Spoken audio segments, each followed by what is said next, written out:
So I want to talk about something that I genuinely think is the single most monetization opportunity that's ever existed on YouTube Shorts, and the crazy thing is barely anyone in this space is actually talking about it. In 2022, over 5 billion people engaged with the FIFA World Cup across all media platforms, and the final alone was watched by 1.4 billion people, which is literally 1 in every 5 humans on Earth watching a single event, which is just a number that's hard to even wrap your head around, let's be honest. And 2026 is expected to be even bigger than that. The tournament has expanded from 32 to 48 teams this year, which means more countries, more fan bases, more national pride on the line, and millions of people who have never followed football in their lives suddenly caring deeply about it because their country is in it. And it's being hosted in the United States, Canada, and Mexico, which matters a lot, and I'll explain exactly why in a minute. Now, I've been building Faceless YouTube Shorts channel for about 5 years and earned tens of thousands of dollars each month from them, and when I looked at everything that's happening around this tournament, I genuinely think someone who executes this correctly has a real shot at earning 6 figures from it. And in this video, I'm going to break down exactly what I am doing to make that happen for myself. Let's get straight into it. So, the first thing that I want to explain is why 2026 is different from every other World Cup that's come before it. Because this isn't just like some football is big, make football content. No. You see, there are specific things happening this year that have never happened before and create a window that literally doesn't exist at any other point in the next 4 years.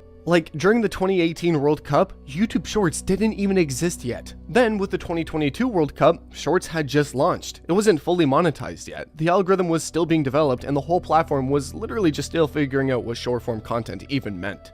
But now, 2026 is the first World Cup where Shorts really exist.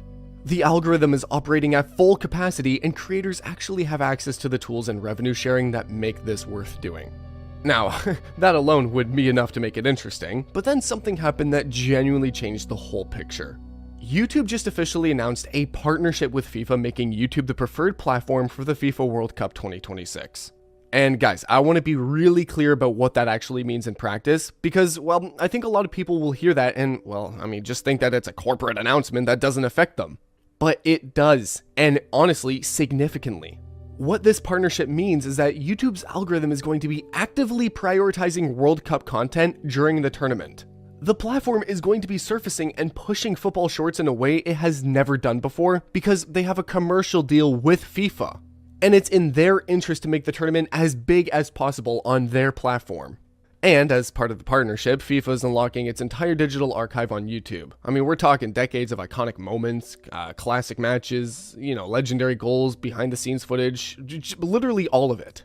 And creators are being given access to this footage specifically to make content. YouTube's own blog called this out explicitly, saying that they want creators involved in the tournament, not just large media companies. There's also a thing that's never happened before where media partners can now live stream the first 10 minutes of every match on their YouTube channels and can publish extended highlights and behind the scenes shorts as part of the partnership deal. Like, the amount of legitimate football content that is going to be on YouTube during this tournament is actually going to be unlike anything we've seen before. And all of that just trains the algorithm to push more of it, including content from channels like the ones we're going to be talking about building. So let me talk about the money side of this, because this is where it actually gets really interesting. Football content normally sits around, let's say 5 to 20 cents RPM, depending on the audience that you're reaching, which is alright, but definitely not the highest on the platform. But during the World Cup, brands absolutely flood the platform with advertising spend. Every major sponsor, and there are hundreds of them, increase their ad budget. RPMs across YouTube will go up, but I believe that YouTube content specifically will see the biggest spike because, that's where the audience is and that's where the advertisers want to be. Oh, and then there's the hosting location. Like, the fact that this tournament is in the United States, Canada, and Mexico is a massive deal for RPM because North American audiences are the highest earning demographic on the entire platform.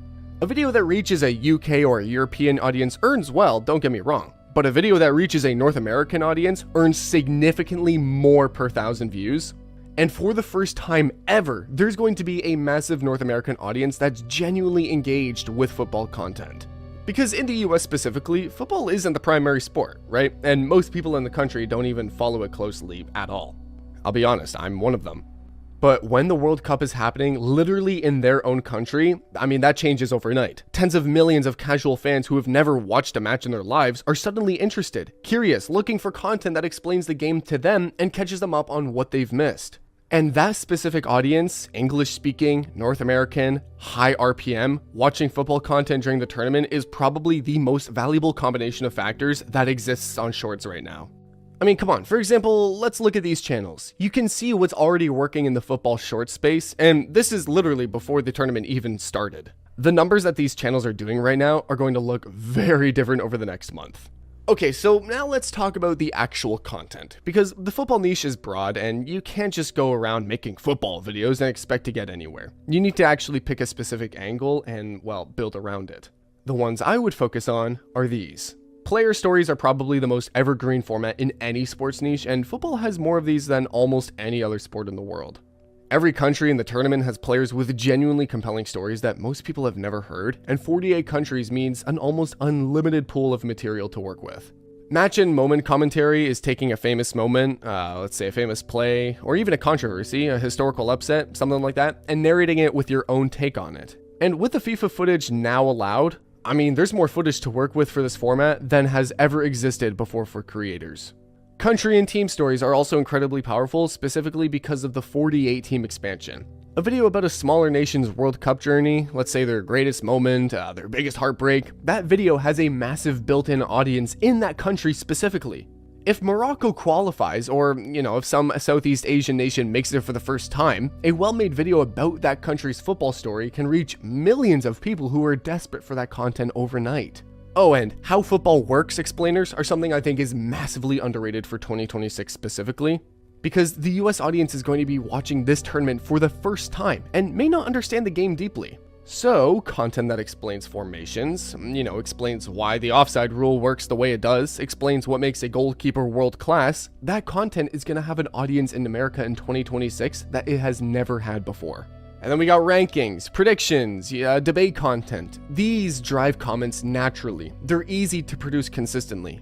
And, well, I mean, they work in literally any football sub-niche that you can think of. The point is that you don't need to cover everything. All you do is pick one angle, get really good at making content in it, and build a channel identity around it so that when someone lands on your channel from, let's say, one video, they immediately understand what you do, and they stay. Real quick though, if you want me to help you actually execute this and build a shorts channel around the World Cup opportunity specifically, I do run a one-on-one mentorship program for exactly this kind of thing.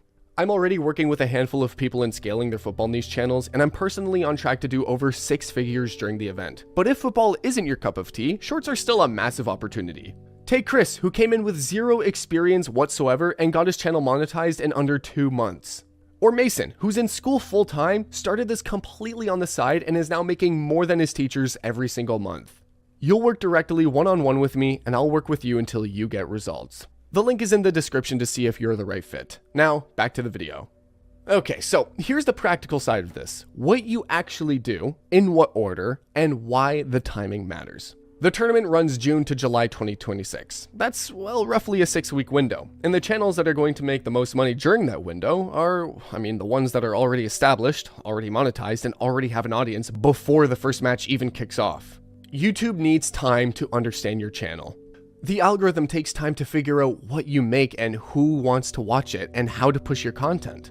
If you just start a football shorts channel the day the tournament begins, you're going to spend those 6 weeks building trust with the algorithm while other channels that started, let's say, a month ago are already being pushed to millions of people. So the play is to start now. Pick one sub-niche, start posting, post every day, and just get momentum going before the tournament even starts.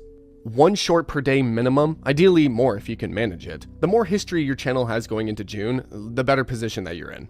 Oh, also, this is something worth planning in advance. I recommend everyone to build a content calendar for the 6 weeks of the tournament before it even starts. Get to know which stories you're going to tell, which moments you're going to react to, which team content you're going to make as each country progresses.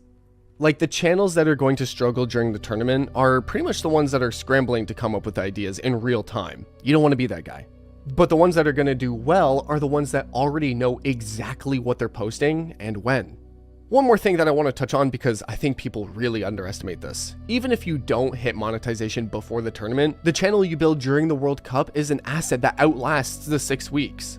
Football content is evergreen in a way that very few other niches are. The Premier League, La Liga, the Champions League, the transfer window, the next international tournament, the audience doesn't disappear when the World Cup ends. They come back for every single major football moment for the rest of their lives. A channel with, let's say, 50,000 subscribers built during the tournament is worth far more than whatever ad revenue it earned during those 6 weeks, because now you have 50,000 people who are genuinely interested in football content and, well, who you can keep serving indefinitely. And beyond ad revenue, the sponsorship and affiliate opportunities in football are some of the best on the platform. Sports betting affiliates where legal in your region, football equipment and kit affiliates, streaming service partnerships, fantasy sports apps. I mean, the monetization options for a football channel with a real audience go way beyond YouTube AdSense alone. Guys, the window for this is real. It's short and it's happening once because the next World Cup after this is 2030. Alright, so to recap, the 2026 FIFA World Cup is the single biggest monetization opportunity in YouTube Shorts right now because it's the first World Cup where Shorts is fully mature, and because YouTube has an official partnership with FIFA, that means the algorithm is going to be actively pushing football content because the tournament is hosted in North America, which is the highest RPM demographic on the platform, and because the football short space is still underdeveloped relative to how big the audience is going to be. The move is to start now, pick one angle, post consistently, and be monetized before the first match kicks off. And if you want help building all of this out specifically one-on-one using my World Cup strategy that I've already mapped out, I've helped people like Pierrek triple his views in the first 9 days working with me, and Mason make over $24,000 in the last 3 months from just one channel. This is just a small snapshot of the results some of my students have been getting, so if you want to get similar, you can click the link in the description, fill out the short application, and see if you're the right fit. I'll see you in the next one. Peace out.